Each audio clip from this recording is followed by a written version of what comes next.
Elizabeth Browning, who was the wife of Robert Browning, um, and I was thinking about, well, something hit me.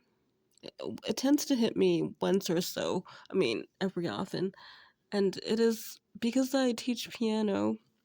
It's just the realization that in classical music, especially, there are so few, if any, there are, but so few. If you look in the 1600s and 1700s, Baroque and classical, even romantic periods, where um, virtually no female composers are to the record. Uh, Virtually no female composers and performers are well known, even though they have existed. Take Mozart for instance, because I called my dog Nana before, like Nana, and then I happened to come upon this source to Nannerl.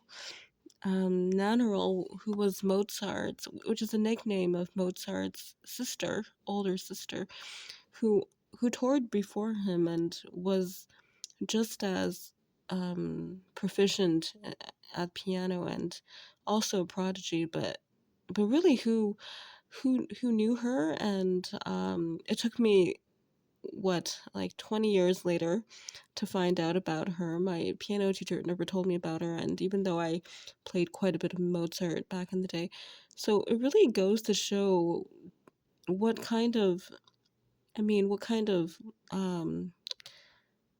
discrepancy or imbalance exists in this arena, when today so many people who play classical music and study it and teach it, they're women. So anyway, that's just a rant. So the three poems. So the first is, or one of them is, there are two by Elizabeth Browning, and it features, let's see, um, well, I found We Learn the Whole of Love, by Emily Dickinson first, and it's about love and learning it through experience and the good and the bad. Um, and then the second one I really liked because it kind of um, is what I think many women want to say. Like, if thou must love me, let it be for naught, which boils down to, which synthesizes to, um, please love me for love's sake and not for my beauty or my external transient features or my assets or those things that can go away and change. And applies to men too. But I think with women, I think it seems to be, I think, more dire because we tend to, well, I'm not going to generalize, but it's easier to objectify women nowadays than the other way around, I think.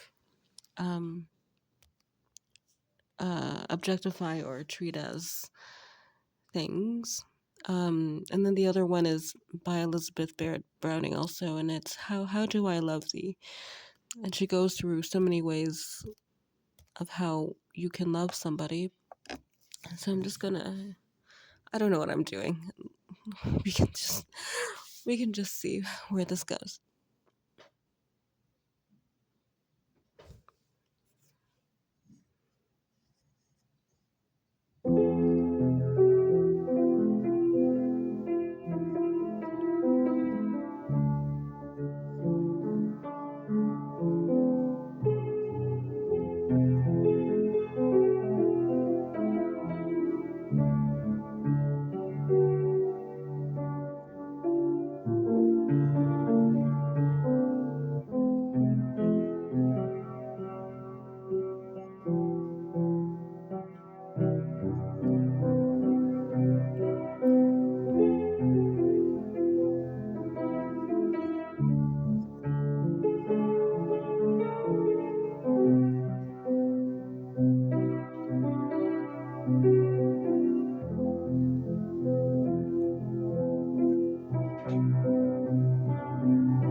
eyes and ignorance beheld,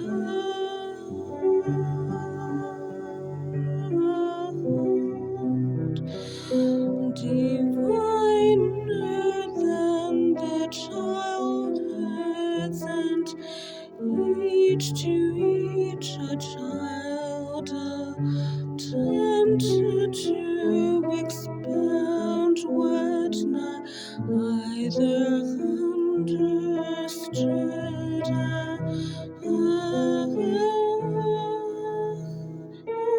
At last, that wisdom is so large, and truth so manifold.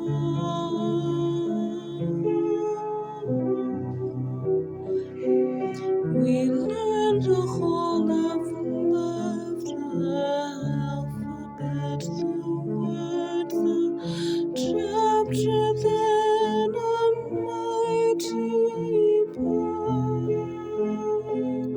then revelation closed, but each other's eyes and ignorance beheld, diviner than the childhoods, and each to each a child, attempted to expound what neither understood. At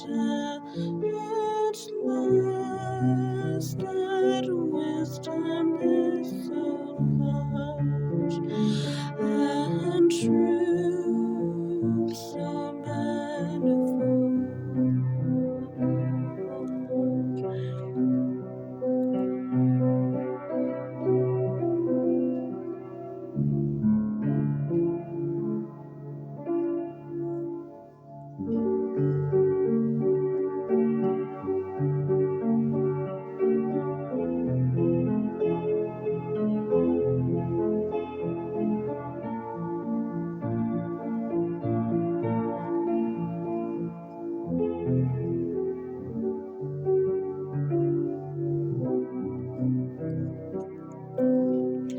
if thou must love me, let it be for nought, except for love's sake only. Do not say I love her, for her smile, her look,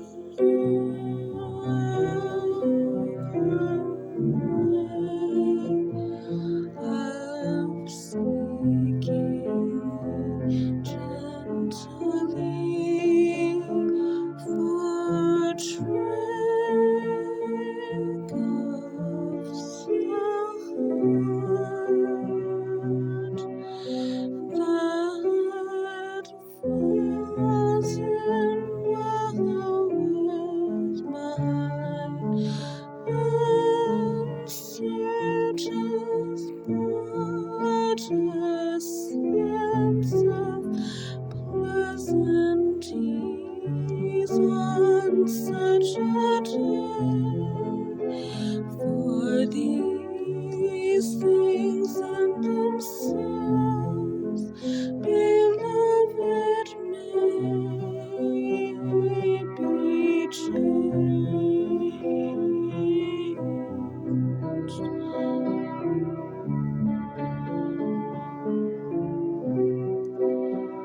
Or change for thee, love so right, may be unwrought, so neither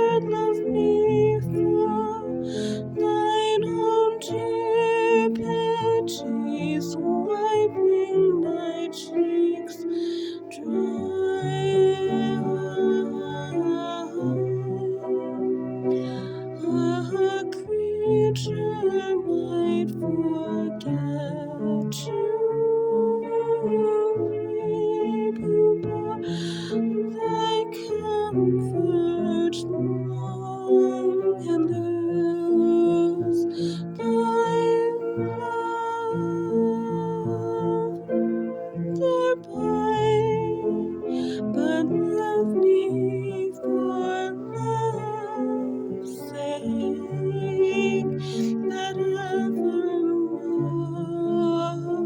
thou mayst love on through love's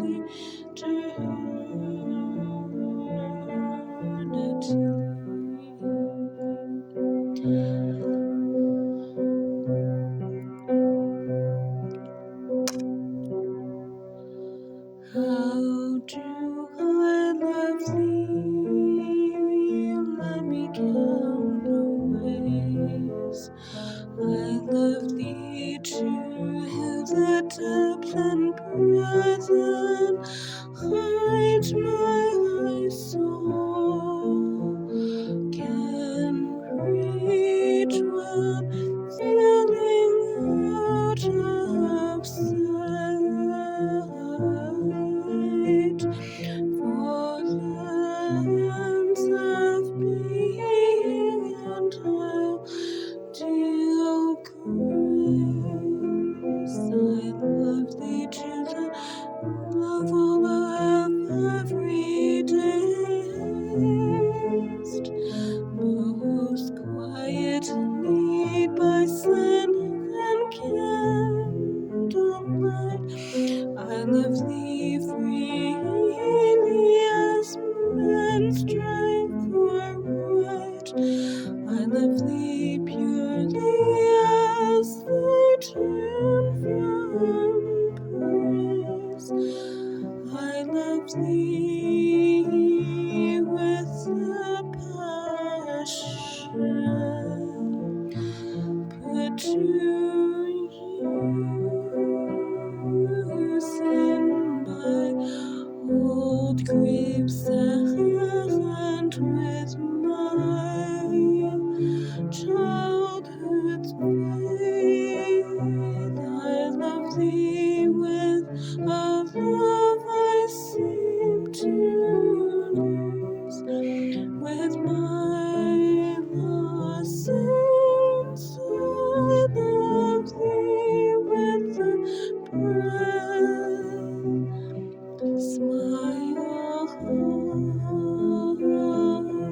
tears of all my life, and if God choose, I shall but love thee better after death.